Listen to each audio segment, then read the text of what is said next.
Welcome to this episode number 106 of Your Next Trade, called today Bread and Circuses. Like always, in your next trade, we will be looking at what happened over the week in terms of markets and what we think will be happening in the next few weeks. So looking at this week, we had some macro numbers. We got the ISM manufacturing, the ISM services, but as well the NFPs, where the numbers have been more or less the same over the last 6 months, and the trend is the same, where we do have like a US economy that is not firing on all cylinders.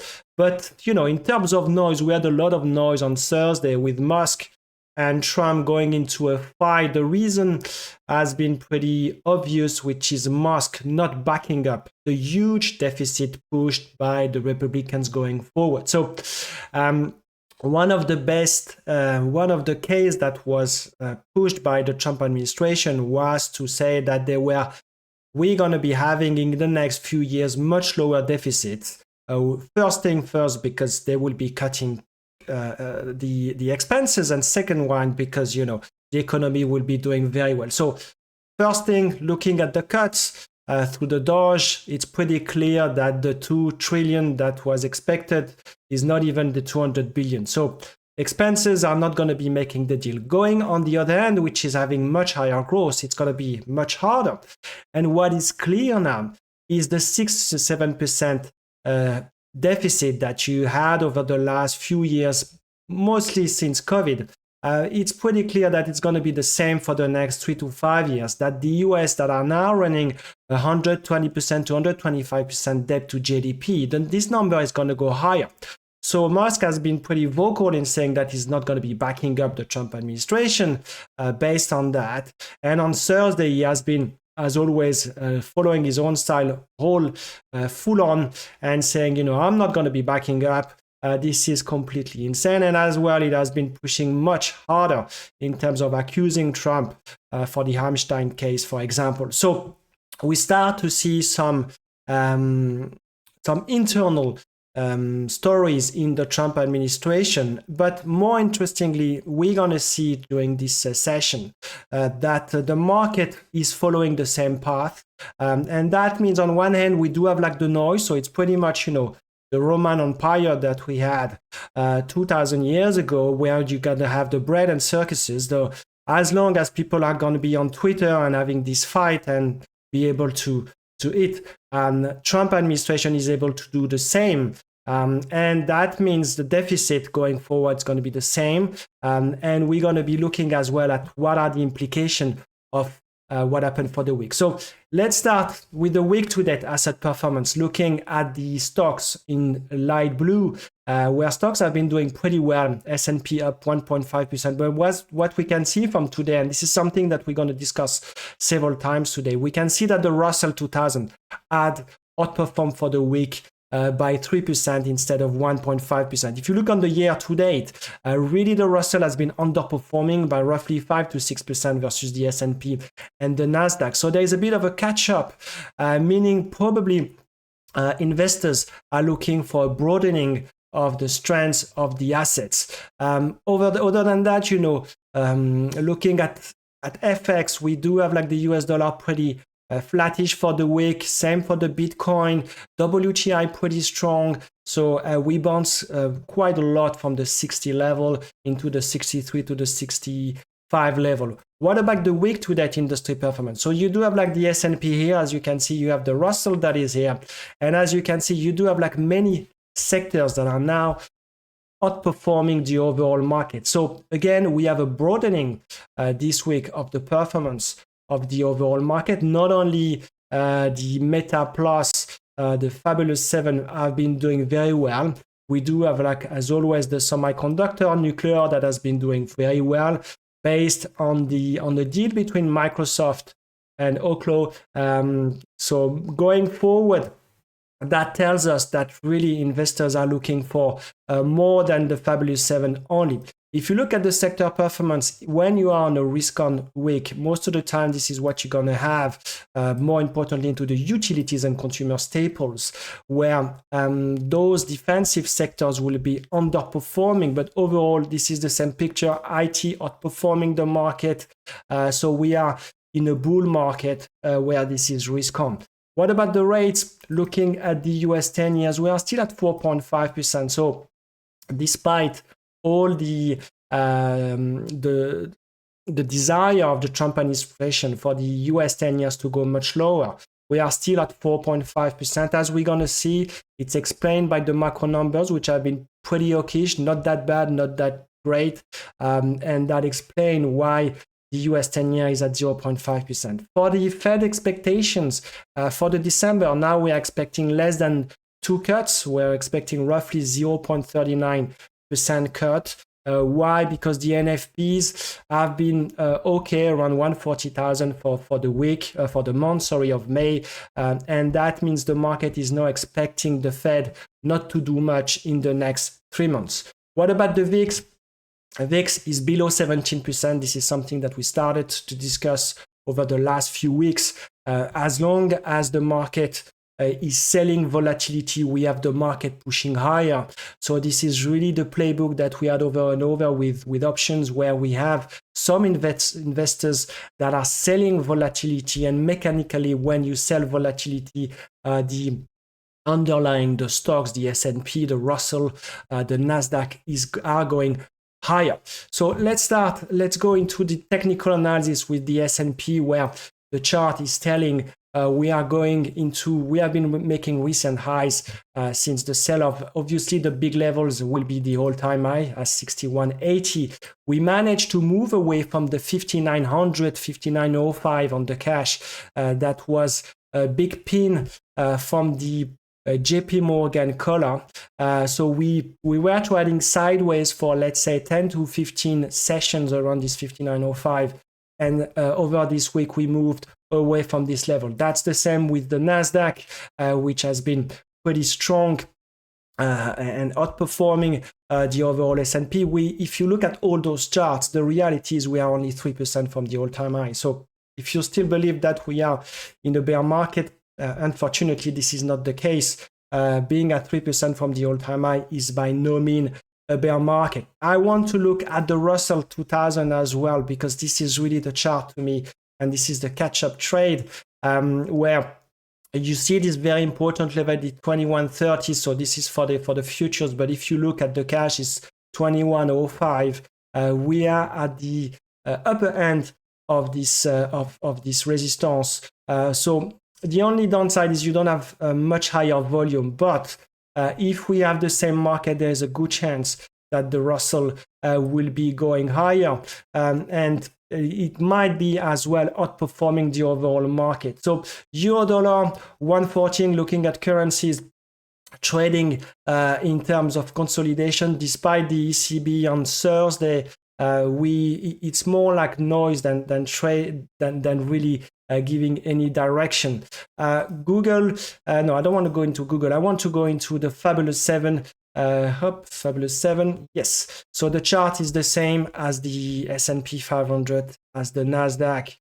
This is exactly the same story. What has been important is NVDA has been trading pretty well. Most of the stocks, the momentum stocks, have been outperforming the market. The retail names are really pushing higher and higher. So far, this is the same market and the same kind of stories that we have been discussing over the last 6 weeks. So let's go back into what happened for the week, starting with the S&P 500 over the last 6 sessions, where you see we are trading higher, a bit of consolidation, bit of noise. So this is the Musk Trump noise, where we went lower, but we gapped up on the S&P, and now we are trading 100 points above the 5,900 from the JP Morgan collar at 6,000. Only, as I said, 3% away from the all-time high. So what about the macro? We had the PMI from the ISM manufacturing and services, where the trend is pretty much the same. So this is the chart that you have here. If you look in orange, this is for the manufacturing, and for the services that will be in blue. So as you can see, manufacturing has been pretty stable and not moving over the last 3 years. So 2 years after COVID, we have been trading really around the 49, 51 level, let's say the 50 level. That explains manufacturing is not growing that much. And you do have like the services, which recently have been a bit in a downtrend, where the picture is obviously tariffs have been impacting the overall economy. So first Q1, if you look at Q1 for the GDP, we were negative. Q2 expectations are pretty good. We are talking 3 to 4% for the GDP. But the big question mark are around this summer, because most of the time for tariffs, for this macro stuff, you're going to have a 60 days to 90 days delay. For the time being, if you look at price action, if you look at stocks, they are telling you it's fine. That the economy is going to do well. Musk has been calling, because he has been fighting with Trump, is now calling for second part of the year being in a recession. But what I want to flag is obviously volatility versus the S&P. So on the left-hand side, you do have like the VIX, which is the 30 days volatility for the S&P.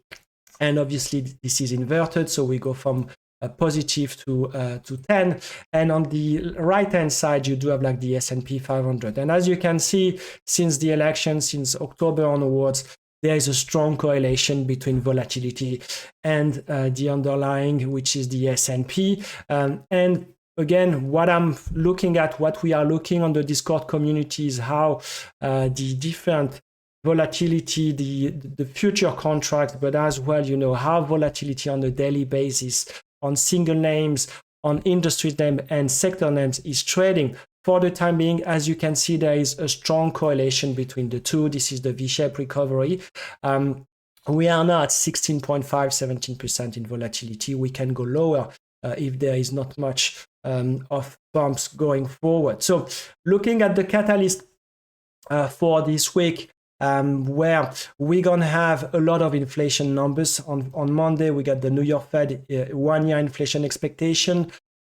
On Wednesday, the CPI, and on Thursday, the PPI. As you can see, this is the trend of the CPI that we covered last month. At the start of the month, this is exactly the same picture.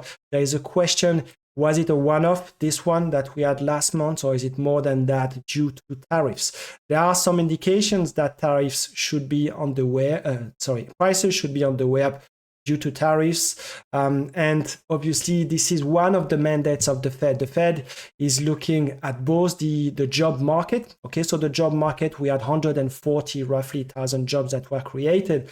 So the trend is more or less the same. It was seen on Friday, as a Goldilocks report, because actually it was in line number, not much of inflation into that number. So the market liked it. Now going forward, this is about the CPI and the PPI. So this is for the macro. What do we have as well in terms of earnings or conferences? So we do have like some earnings with Oracle, for example. We do have Adobe. So this is for the AI and the momentum trades, but as well we do have like some important meetings with NVDA and not NVDA, but NVDA CEO in London on Monday is doing as well a big presentation in Paris. We do have like as well Apple Day on Monday and Tesla Robotaxi on Thursday. So this is going to be important because that has been one of the catalysts for the stock, and looking at the fight that is ongoing with the Trump and the Trump administration, this is something to monitor. What about the FOMC? This is the blackout period starting. So that started yesterday on Saturday, and it's going to be there for the next 10 days until the FOMC meeting on Wednesday in 10 days, where the market is expecting no move from the Fed. We do have like some bonds supply coming. So we do have like 58 billion 3 years, 10 billion, 39 billion 10 years, and 22 billion 30 years. So you remember or not, like 2 or 3 weeks ago, there was a bit of a hiccup from the market after some bonds auction. So bonds auction are 6 p.m. UK time, 1 p.m. New York time. So on the day of those auctions, so that will be Tuesday, Wednesday, and Thursday, make sure that you look at them. Finally, I want to look again at the Russell versus the S&P 500. So this is the chart where you have here in orange the S&P versus the Russell in white. And as you can see, the potential catch up from the Russell towards the S&P. So That means that it will be a broadening of the strengths of the stock market, and as well that the overall US economy doing okay. Doesn't have to be firing up on all cylinders. And in terms of seasonality, that is something that we explained before. June is not necessarily a good month. July is most of the time a good month for everything that is Russell, that is momentum. Finally, similar to the VIX, we look at the 1 week volatility, implied volatility. We are now at plus minus 1.5%. So we are going into low level volatility, where we have been switching most recently from actively trading to holding much longer position in terms of time frame, because obviously the volatility is different. So this is it for me for this week. As always, if you got questions about the trading community on Discord, if you got questions about the 4x4 video series and or the mentoring, you can send me an email at greg@duponttrading.com. This is it for me for this week. Have a good trading week. Bye-bye.